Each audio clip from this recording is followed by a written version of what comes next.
Hello all, Namaste, Namaskara. Today I'm here to talk about Alex Honnold. Of course, after seeing the skyscraper live, I also saw his other documentary called Free Solo. I think it's in a span of 10 years. Free Solo was around 2018-19 and skyscraper was like just a month back. First of all, I know what free solo was after I saw a couple of Instagram reels, like it's coming in my feed. And I'm like, what the hell is wrong with these people? How can they climb a mountain with harness? Trust me, to climb these mountains with harness or with support is first of all very difficult. And I saw him doing like climbing a skyscraper. I was like, what? And then he's like playing with our feelings, like literally just resting on his, legs and I don't know, leaving his hands hanging. I was like, and I was really scared. Or I was the edge, of the screen, I don't know, edge of the sofa watching this. How do they do that? Like, how strong his mental strength or how strong he is mentally that he's not afraid of death or he's not afraid of heights. I'm like, the building is super tall. And later I got to know he wanted to climb Burj Khalifa, obviously, because it was the tallest skyscraper. But then he thought it's a little slippery, so he didn't want to do that. And I get it. He kind of gets a special customized shoes because shoes has to grip metal or glass. It's not like it's Spider-Man, it just sticks, the shoe sticks onto the metal or glass. Wow, I was like astonished. I was like, so I don't know how to tell. And in the same skyscraper live, I saw his wife, Sunny, and got to know they have two kids who are very young. It's like when at the end he was taking a selfie and he was taking a photograph with his wife. He's like, tell hi to your kids. He's like, I don't think even my kids will be watching. And then it was so interesting to see how he goes about his thing and how he obviously requires practice before this, but how his mental strength was. I'm sorry, I'll be telling mental strength 100 times because it is mental strength for me. And obviously physical strength is so strong, or his upper arm strength, or the fingers, or the strength in the fingers, where he has to balance almost his whole body weight and grip on the surface with his fingertips. And then he was telling the fear of heights in the humans were there, or maybe it's thing with generation, like it's a forced fear. Before, our ancestor used to live in mountains and other places. I agree with this because I saw in Arizona, like people used to live in canyons and it was so dangerously high and difficult to live in that condition, but people did live. And they got to know the dangerous condition and they started to live in a flat area or the flat terrain. And he's like, the fear is built and I'm just trying to overcome it. I'm like, wow. And obviously, after I watched that, Netflix just did Free Solo on my feed. So I had to watch it. It was 10 years before. And I could just not do the comparison of how a man has grown. Like, I could see the difference in his attitude. And how he was waving in skyscraper live to the audience inside. In the documentary Free Solo, he's a little nervous, and then even the fellow free solo people who do free solo, they're like, many people also asked me, can we film you? But I was like, no, the pressure with camera on you is very different. And in the free solo here, he's trying to climb El Capitan in Yosemite, which people have not done much of a climb there, even with harness, because it's very difficult. It's almost a 90-degree slant or 90-degree rock. So, and I felt so astonished that they have documented who have climbed that mountain first. And from 1960 they have documentation who have climbed. There were like 2 to 3 people who have climbed that, and he will be the first person who does, or he's willing to do free solo, and I don't think anyone have attempted that before. And then the whole thing is about that hits its goal. And then you get to know about, Sunny, who is his current wife, was a girlfriend then, and how she complains, or she has that, he's not that emotive. He had a troubled family, or he has French influence, or his mother was a French teacher, and they separated after, I think, when they were, or when he was 19. And when his father, he had a very close bond with his father. He helped him through, to ace his climbing skills. And he's just sad that father is not there with him to see it, and he's sad that his parents got separated. And after his father died, he got some money so that he could backpack, on his own. And how he met his wife, like, he went to give a lecture at one in Seattle, and she just dropped her number. And he kind of, it happened that way. And she wants to be supportive, and then she has a complaint that he's not that emotive, or he doesn't tell about his feelings that much. It's all inbuilt in him. And then she also asks questions like, you know because I am there, or your stable girlfriend, would you want to do this less? Free solo. Obviously, free solo, I think, is the most dangerous sport in the world right now. At least a dangerous sport I know of. I don't think anything can, I can't think of anything which oversees it. And he's like, maybe not. I don't want to do that. He is kind of an introvert, so for him this is this kind of thing. And they do a brain MRI in this documentary, where they say, which registers fear in our brain.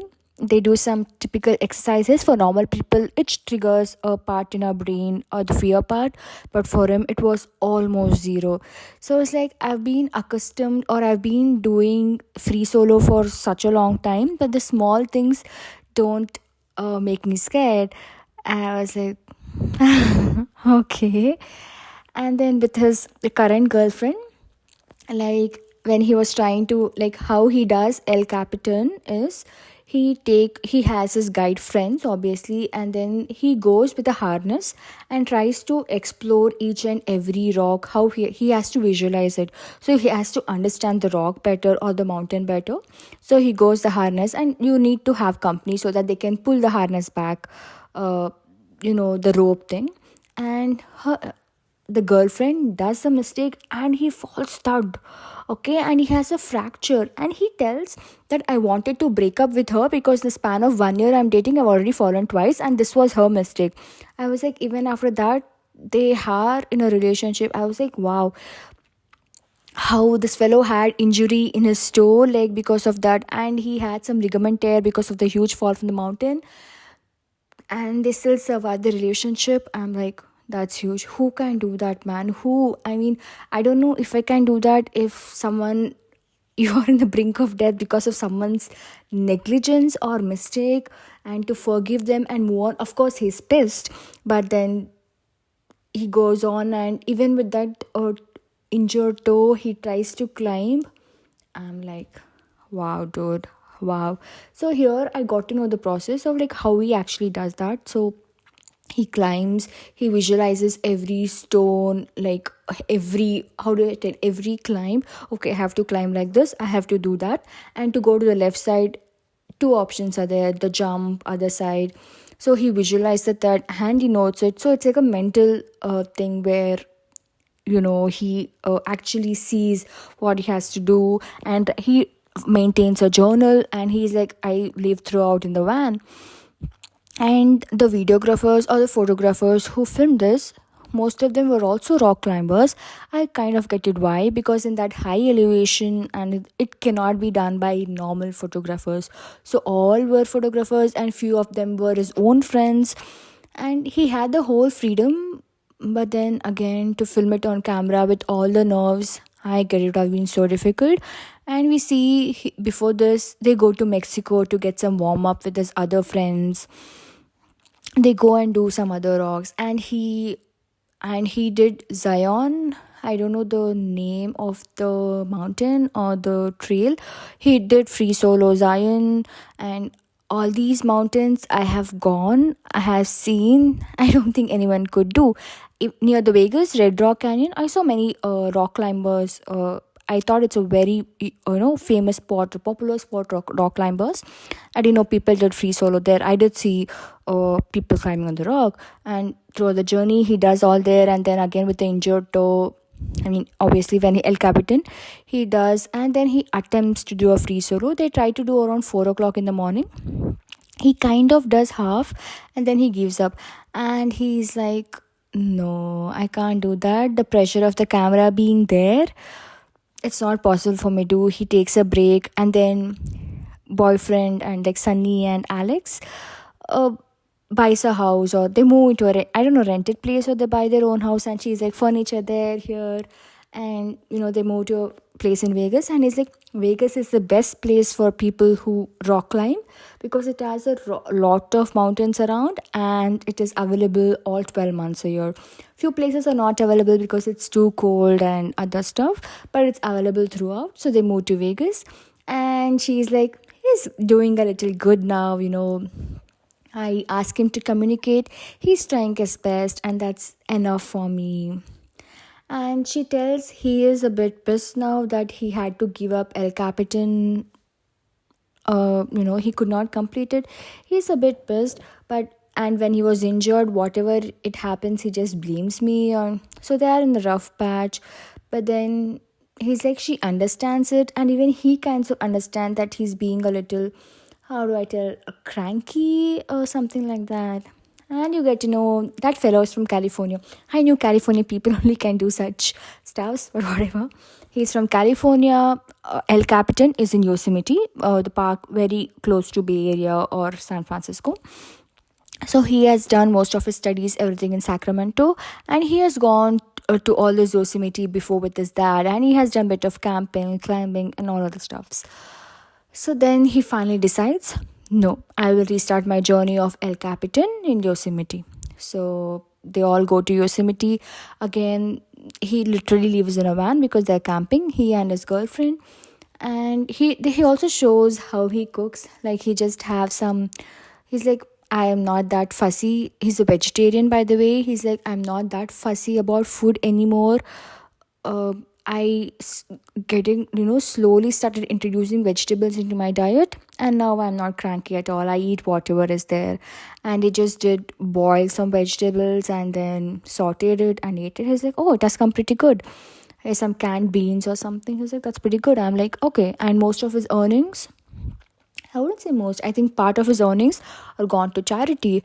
And making a hobby as a profession, I think it's a blessing for most of the people. You get what you like to do or what you love to do, and you earn on top of it. That's a masterclass. And then he again goes to the van, like obviously the van, because it's not like that fancy van. It's a normal, how do I say, not 4x4, a mini van kind of setup where he sleeps, cooks, and other things. And it's like, it's good to have a shower once in a while. Yeah, so he does that, and he gets a lot of chalk, and again they go and he starts the journey. Getting to know the rocks, brushing it off, and telling what techniques he has to use, whether he has to hang or he has to spread his legs. Not in that sense, but he has to do a karate to go. There is something called as karate. He has to hang upside down, and there are some narrow spots. How does he climb? And he does all this mental thing, and they have a discussion with the camera professionals as well, his friends. They're like, where should the camera be? Like, is it okay? You can always tell us if you don't want the camera to be on, or if you want to do it without the cameras. No pressure. We are not forcing you to do it. It's like, I totally understand. I mean, that's good to know that you have the freedom of not doing it for the camera. And then they're like discussing which height, which cameraman should be there, and one camera persons are towards the end. And the free solo starts again of the El Capitan. They go again, and everyone are celebrating because they're like, okay, the place where he gave up in the first time, he's able to cross it this time. They're like, yay. And the cameraman is at the far. He's like, he's not able to see. He's like so scared. He's like, how do people see it, man? I can't see it. He's happy, but still, I get it. It's so dreadful. It's so fearful. It's so scary to watch. And the camera people who are taking the video, they also discussed among themselves that are they okay, or will they be able to live their life if something happens to Alex during the filming. Something as in if he loses his life, if something happens, are they okay to move on with their life? Because and what they have to do, they're like, first thing is let's call 911 if something happens. So they discuss all these things, and they do, yeah, they do celebrate that he went ahead the first obstacle where he had given up, and he goes on, and they're like, he's ahead of his schedule. Same thing happened in Skyscraper Live. He's ahead of schedule. They have the walkie talkies, they communicate among each other. Okay, he's reaching there. And the man, he finally reaches El Capitan. And I knew it. Obviously, I had read about him before watching the documentary that he was the first one to do a free solo on that. But watching him do, and I was like, wow, man, he actually did it. I was like, oh, so inspiring, so motivational. The strength, the dedication, the perseverance. Wow, I don't even have one bit of what this man has. Even in this minivan, he's doing pull ups. Like, what? And he's doing pull ups with two fingers, literally two fingers or three fingers sometimes. That's the strength they need for free solo. And how happy they were, the rest of the crew were, because of he finally did the free solo climb of El Capitan. I was also equally elated. And Alex Arnold, the man, a big salute to you from my end, however small it may be. Do watch it, guys. Do watch it. And I heard in his interview sometime that he gets scared when he has to interact with people because he's an introvert. And there's one more series of his Netflix is coming on Netflix called, I don't know, something to do with Travel with Me around Vegas or something like that. So definitely I'm gonna watch whenever it's released. So that's all for now. Bye bye. Thank you.